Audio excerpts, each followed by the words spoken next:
কেকার স্বাদকাহনে সকলকে স্বাগতম। আশা করি তোমরা সবাই খুব ভালো আছো, আমরাও ভালো আছি। আজ বানাবো বাছা মাছ দিয়ে একদম হালকা পাতলা ঘরোয়া মাছের ঝোল। খেতে হয় ভীষণ টেস্টি। তাহলে আসো দেখে নিই কীভাবে করছি, সঙ্গে থাকো।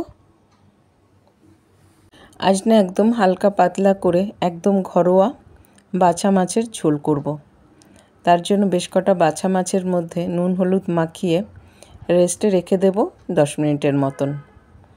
এদিকে এখন একটা মশলা করে নেব।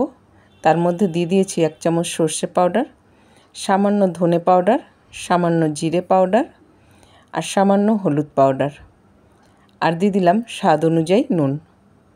আর এখন এখানে দিয়ে দেবো সামান্য জল।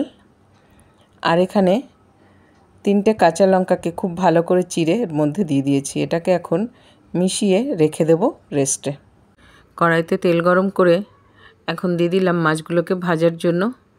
মাছগুলোকে আমি একবারে দিইনি, এগুলো ভাজা হওয়ার পরে আবার ওগুলোকেও ভেজে নেব। আর মাছগুলো ভীষণ পাতলা হয়, সেই জন্য অনেকক্ষণ ধরে ভাজার প্রয়োজন নেই। একটু লালচে রং ধরলেই এগুলোকে ভাজা হয়ে যায়। দেখো ভাজা আমার হয়ে গেছে মাছগুলো, আমি এখন নামিয়ে নিচ্ছি। আর ওই তেলের মধ্যেই এখন দিয়ে দেব একটা শুকনো লঙ্কা আর কালো জিরে ফোড়ন। ফোড়ন থেকে বেশ সুন্দর একটা গন্ধ বেরোলে ছোট সাইজের একটা পেঁয়াজকে খুব পাতলা করে কেটে নিয়েছি, সেটাকে দিয়ে দিয়েছি। এখন এটাকেও খুব ভালো করে লালচে রং ধরিয়ে না ভেজে নিতে হবে। দেখো পেঁয়াজের গায়ে লালচে রং কিন্তু ধরে গেছে। এখন এর মধ্যে একটা ছোট সাইজের টমেটোকে খুব পাতলা করে কেটে দিয়ে দিয়েছি। এটাকেও একটুখানি ভালো করে ভেজে নেব। এটা একদম গলিয়ে যাওয়া পর্যন্ত ওয়েট করার কোনো দরকার নেই, একটু হালকা ভেজে কাঁচা গন্ধটা বেরোলেই হয়ে যাবে। দেখো খুব সুন্দর করে ভেজে নিয়েছি। আর যে মশলাটা করে রেখেছিলাম সেই মশলাটা এখন এর মধ্যে দিয়ে দিলাম। এটা দিয়েও এখন খুব বেশ ভালো করে একটুখানি নেড়ে চেড়ে কষিয়ে নেব পেঁয়াজ আর টমেটোর সঙ্গে। দেখো খুব ভালো করে কষানো কিন্তু হয়ে গেছে, মশলা থেকে তেলও ছাড়তে শুরু করে দিয়েছে। এখন এর মধ্যে দিয়ে দিলাম সামান্য গরম জল। গরম জল দিয়ে এটাকে খুব ভালো করে জাল করে নিতে হবে।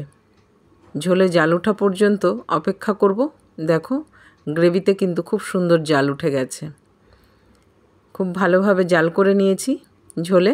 এখন এর মধ্যে দিয়ে দিচ্ছি বাছা মাছ। বাছা মাছগুলো দিয়েও একটু জাল করে নিতে হবে। এইভাবে না হালকা পাতলা মাছের ঝোল করে খেতে না খুব সুন্দর লাগে গরম ভাতের সঙ্গে। ঘরে কিন্তু তোমরা একবার অবশ্যই এইভাবে বাছা মাছ খেয়ে দেখবে। এটা আমি বলতে পারি খুব ভালো লাগবে তোমাদের খেতে গরম ভাতের সঙ্গে। এটা আমাদের ঘরের সবাই খুব পছন্দ করে। আর এরকম হালকা পাতলা করে মাঝে মধ্যে মাছের ঝোল খেতে কিন্তু বেশ লাগে। দেখো গ্যাস আমি বন্ধ করে দিয়েছি। বাছা মাছ দিয়ে মাছের ঝোল আমার ডান। বাছা মাছের ঝাল আজকে আমি সার্ভ করছি গরম গরম ভাতের সঙ্গে। এটা তো দেখলে কত সুন্দর হয় রান্নাটা, আর খেতেও হয় ভীষণ টেস্টি, আর হয়েও যায় খুব চটজলদি। তারা থাকলে একদম চটপট রান্না শেষ। আর খেতে কিন্তু হয়েছে সত্যিই দারুণ। ঘরের সবাই খেয়েছে একদম চেটেপুটে। আমার তো ভীষণ প্রিয়, খুব তৃপ্তি করে খেয়েছি আমরা সবাই। তোমরাও কিন্তু ঘরে একবার অবশ্যই এইভাবে করে তৃপ্তি করে খেয়ে দেখবে, দারুণ লাগে খেতে। ভালো লেগে থাকলে লাইক শেয়ার কমেন্টস করতে কিন্তু ভুলো না।